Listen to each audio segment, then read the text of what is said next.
It starts with a sound, doesn't it? The ghost of a laugh in a quiet room, the phantom weight of a head on the pillow next to you. For me, it was the silence. A silence so loud, so cavernous, it echoed with the ghost of everything he ever said. I'm sitting in the dark of what used to be our living room but is now just my room, staring at the wall where his ridiculously oversized abstract painting used to hang. He called it chromatic soul. I called it the big, blue blob.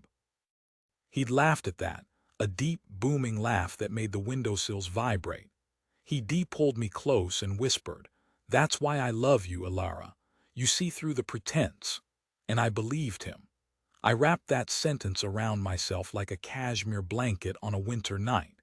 But what if the person who accuses the world of pretense is the most pretentious of them all? What if the person who claims to love you for seeing the real them never allowed you to see them at all? The question that keeps me awake, the one that claws at the inside of my skull at 3 in the morning, isn't "Why did you leave?" It's not even "Don't you miss me?" The question, the one that terrifies me, the one that threatens to unravel the very fabric of the last 4 years of my life is this: did you ever love me? Or did you just love the way I made you feel? The beginning was a masterpiece of emotional architecture. Julian didn't just enter my life. He orchestrated an invasion, a beautiful, willing siege of my heart. He was a conductor, and my emotions were his orchestra. He knew exactly which strings to pluck to create a symphony of adoration. Our first date wasn't a clumsy coffee shop meeting. It was a surprise picnic under a weeping willow in a forgotten corner of the city park, complete with a vintage thermos of my favorite tea, a detail I'd mentioned in passing weeks earlier on a dating app. He had remembered. He listened. This was the first brick in the fortress he was building around me. He didn't just shower me with compliments. He showered me with me. He mirrored my dreams back at me, but magnified. I said I wanted to one day open a small bookstore with a cafe. He spent the next hour designing it in the air with his hands, describing the exact shade of worn leather on the armchairs, the aroma of cinnamon and old paper, the name above the door, Alara's Haven. He wasn't just agreeing with my dream. He was inhabiting it, making it feel not just possible, but inevitable. He made me feel seen in a way I hadn't known. I was invisible. He studied me with the intensity of an artist staring at a sunset, desperate to capture every last shade of light before it vanished. He learned my insecurities and gently, masterfully began to paint them as strengths. My anxiety about public speaking. He called it a supercharged empathy, an awareness of the room's energy that most people were numb to. My frustration with my own art. He framed it as the divine discontent of a true creator, a sign that my standards were higher, my vision more profound. He wasn't just a lover. He was a curator of a gallery where I was the sole exhibit, and every flaw was presented as a brushstroke of genius. Have you ever felt that? That intoxicating, all-consuming sensation of being utterly, completely, and perfectly understood. It's a drug more potent than any other because it doesn't just make you feel good, it makes you feel real. It validates your very existence. You think, finally, someone gets it. Someone sees the messy, complicated, contradictory symphony inside of me and doesn't just tolerate it. They think it's beautiful. This is the grand illusion, the most masterful trick of the person who doesn't love you but loves how you make them feel. They don't love your music. They love the feeling of being the conductor, the one with the power to make the orchestra swell and soar. They create a feedback loop, a perfect closed circuit of validation. He made me feel like the most fascinating woman in the world, and in turn, my adoration, my gratitude, my wide-eyed wonder at being so perfectly seen, made him feel powerful. It made him feel like a god, capable of shaping another person's reality. He wasn't in love with me. He was in love with the reflection of himself that he saw in my admiring eyes. He was in love with the feeling of being my savior, my champion, my discoverer. The man who found the diamond in the rough. But what happens when the diamond starts to realize it was shining all along? What happens when the orchestra starts to crave its own melody? The shift was subtle, a hairline fracture in the masterpiece. It began not with arguments but with a peculiar kind of absence. It was the night of my first small gallery show. I'd sold 2 paintings. It was a tiny victory, but it was mine. I called him, my voice buzzing with a nervous energy I hadn't felt in years, a feeling that was purely my own. He was happy, yes, but his happiness felt performative. The conversation quickly pivoted. He was proud, he said, because he'd always known I had it in me. He'd been the one to push me, to remind me of my talent. The focus shifted from my achievement to his role in my achievement. My victory became another testament to his brilliant insight, his unwavering support. It wasn't a shared celebration. It was a press conference for his role as the perfect, nurturing partner.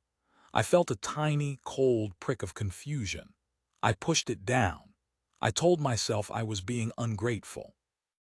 But the seed was planted. I started to notice how his support was conditional. It was abundant and overflowing when I was struggling, when I needed his wisdom, his steady hand, his grand pronouncements about my potential. In those moments, he was a hero, a knight in shining armor, and he basked in the glory of his role. He loved the feeling of being the strong one, the wise one, the anchor in my storm. My struggle was the stage upon which he performed his magnanimity. But when I found my own strength, when I solved a problem without his input, when I had a success that was independent of his influence, he would grow quiet, distant. The praise was still there, but it was hollow, a script recited without emotion. He didn't love me in my strength. He loved me in my perceived weakness, because my weakness was the canvas for his strength. Do you know that feeling? The unsettling realization that your partner seems to love your problems more than your solutions. They thrive on your crises. They are the first on the scene of your emotional accidents, sirens blaring, ready to rescue. They offer advice, they hold you, they make grand, sweeping gestures of support. And you feel so loved, so cared for. But watch what happens when the crisis passes. Watch what happens when you start to heal, when you stand on your own 2 feet. The rescuer grows restless. The firefighter gets bored when there are no flames to extinguish. Their identity is tied to being the hero in your story. Without your dragons to slay, they are just a person holding a sword in an empty field. They don't love you. They love the adrenaline rush of the rescue. They love the gratitude in your eyes. They love the feeling of being necessary, indispensable. Your independence isn't a victory to be celebrated. It's a threat to their role, a quiet theft of their purpose. And so they might subtly, unconsciously create new fires. They might poke at your insecurities, gently reminding you of your old wounds just to have something to soothe. They keep you in a state of low-grade crisis, a perpetual patient in need of their care, because your healing would mean the end of their favorite story, the story of how they saved you. The first time I truly saw it, the mask didn't just slip, it shattered. It was a Tuesday afternoon. My mother had called, her voice thin and brittle. My father, her husband of 40 years, had left, just like that. Packed a bag while she was at the grocery store and disappeared, leaving behind a note that was as cowardly as it was cruel. I crumbled. It was a grief that felt physical, like my bones were turning to dust. I called Julian, my words choking on sobs. I needed him. I needed the man who had once held me for an hour because I was sad about a character in a movie. I needed the anchor. He arrived and he went through the motions. He held me, he murmured the right words, "I'm so sorry, baby. It's going to be okay." But his body was stiff. His embrace felt like a cage, not a sanctuary. And then he said the words that I will never forget. He was rubbing my back, a rote, mechanical gesture, and he sighed, a deep, weary sound. And he said, "You know, this is going to be really hard on me." The world stopped. The sound of my own ragged breathing, the scent of his cologne, the rough texture of his sweater, it all went into sharp, painful focus. "What did you say?" I asked, pulling back to look at him. His face was a mask of strained patience. "I'm just saying," he said, his voice laced with a tone of martyrdom, "your emotional state affects the whole household. It's going to be a lot to manage. I have that big project at work and now this." He wasn't seeing my pain. He was seeing his inconvenience. He wasn't a partner in my grief. He was a victim of it. My world had just been obliterated, and his first thought was about how the dust from the explosion was going to settle on his perfectly curated life. That is the moment. The horrifying, clarifying, soul-crushing moment when you realize you are not a person to them. You are an experience. You are a component of their life, an accessory that is meant to produce certain feelings: happiness, pride, comfort, passion. And when you deviate from your prescribed function, when you produce feelings they didn't sign up for, grief, struggle, neediness, you are no longer a beloved partner. You are a defective product. You have broken the unspoken contract. Their love was never a verb, it was a transaction. They gave you affection, attention, and grand gestures, and in return, you were supposed to provide them with a steady stream of positive feelings. You were the well from which they drank. They loved the taste of the water, but they never cared about the well itself. They never wondered if the well was running dry, if its stone walls were cracking, if it needed to be replenished. They just kept lowering the bucket, expecting it to come up full. And the moment it came up empty, the moment you had nothing left to give, the moment you needed them to pour water back into you, they looked at the empty bucket with annoyance and went in search of another well. Have you been there? Have you ever poured your soul out for someone, only to find that when your own cup was empty, they didn't even offer you a sip of water? They just complained about the sound of your thirst.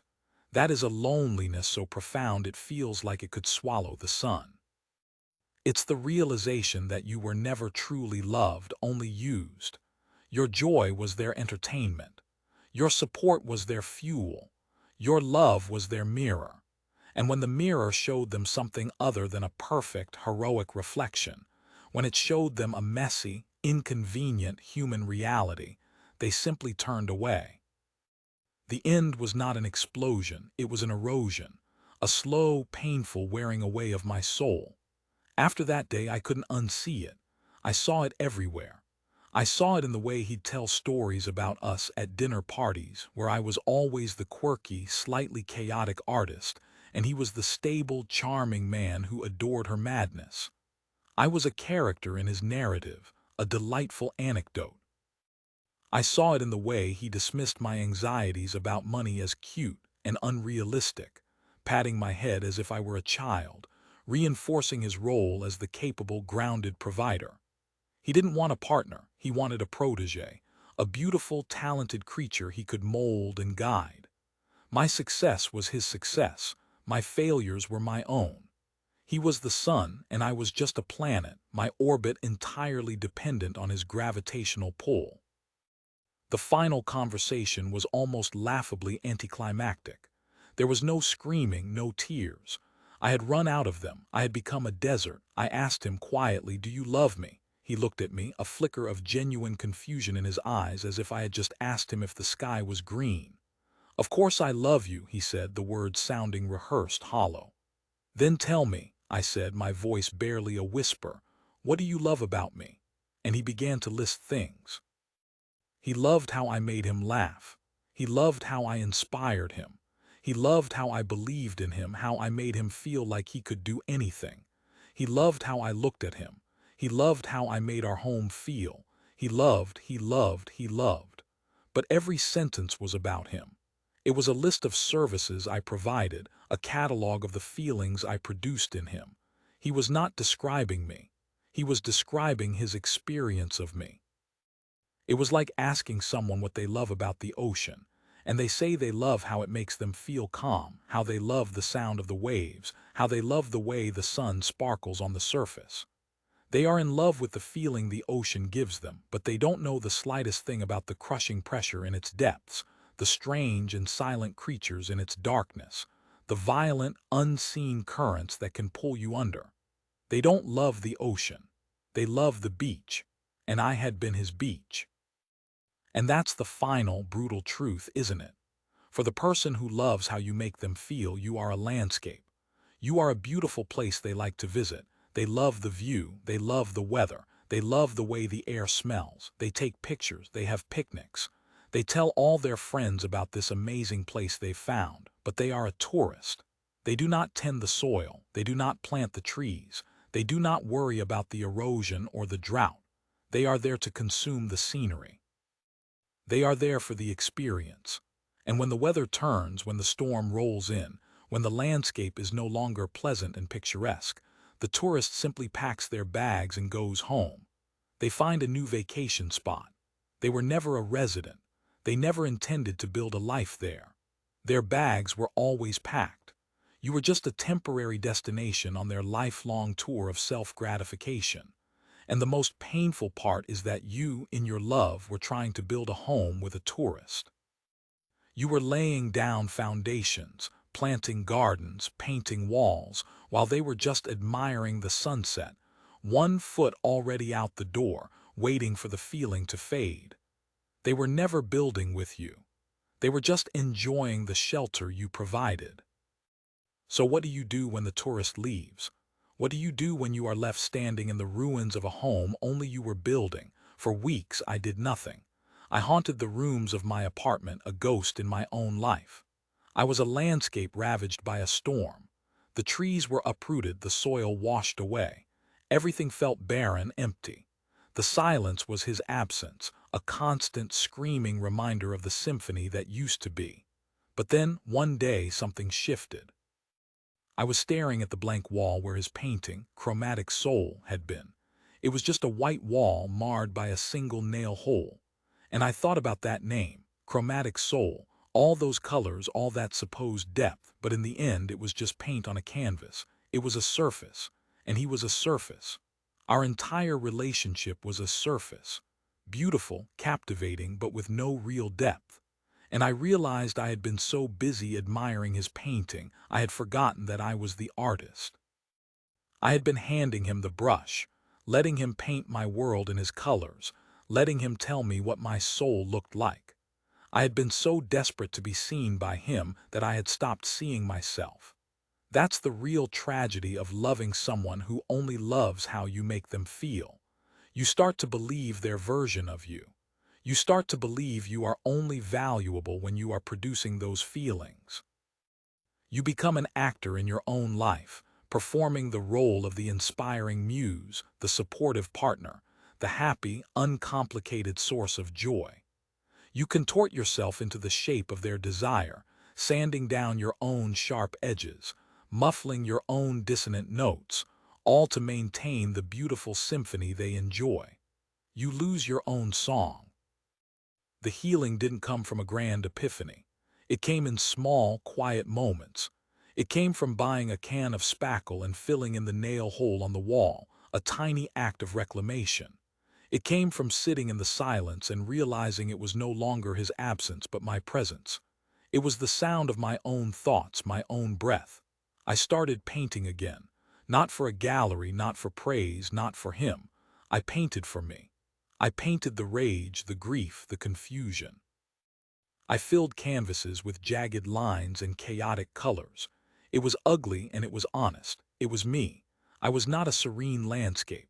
I was a storm and a volcano and a deep, dark forest. And for the first time in a long time, I didn't feel the need to make it beautiful for anyone else. I was tending to my own soil for myself. I was learning that my worth was not in the feelings I produced in others, but in the truth of my own existence. I was not a mirror. I was not a well. I was not a beach. I was the entire ocean, depths and all. And I learned that some people will only ever be brave enough to dip their toes in the shallows. And that is not a reflection of the ocean's worth, but of the swimmer's fear. This journey is not about finding someone who will love you for the right reasons. It's about becoming the person who loves yourself for the right reasons. It's about learning to be your own conductor, to create your own symphony. It's about validating your own existence, seeing your own worth, curating your own gallery of strengths and flaws. Because when you do that, you become unshakable. When you build your home within yourself, No tourist can ever leave you homeless again. Their departure is no longer a devastation. It's just a change in the weather. You will still feel the storm, but you will know that you are the landscape, and you have survived 1,000 storms before, and you will survive 1,000 more. You will learn to love your own seasons, your own cycles of rain and sun, of growth and dormancy. So if you are sitting in a quiet room, haunted by the ghost of a love that was never real, I want you to look at the blank walls. I want you to see them not as empty spaces, but as clean canvases. The story that was painted there is over. The artist has left. And now you get to pick up the brush. And you get to paint whatever you want. Paint it messy, paint it dark, paint it vibrant, paint it true. But this time, paint it for you. Sign your own name at the bottom because you are the masterpiece. You were always the masterpiece. They just didn't have the eyes to see it. They were too busy admiring their own reflection in the varnish. The greatest love story you will ever be a part of is the one you write with yourself for yourself. It's time to turn the page. It's time to begin. If this story, if this feeling resonates with the echoes in your own quiet rooms, know that this is not an ending. It's an awakening, and you are not alone in it. Share your story, your moment of clarity in the space below. Let's transform this comment section from a place of silent pain into a gallery of reclaimed masterpieces. And if you are ready to continue this journey, to pick up your own brush, then join this community. Subscribe and let's learn how to paint our own worlds together. Your real life, the one that is deeply, truly, and unconditionally yours, is waiting.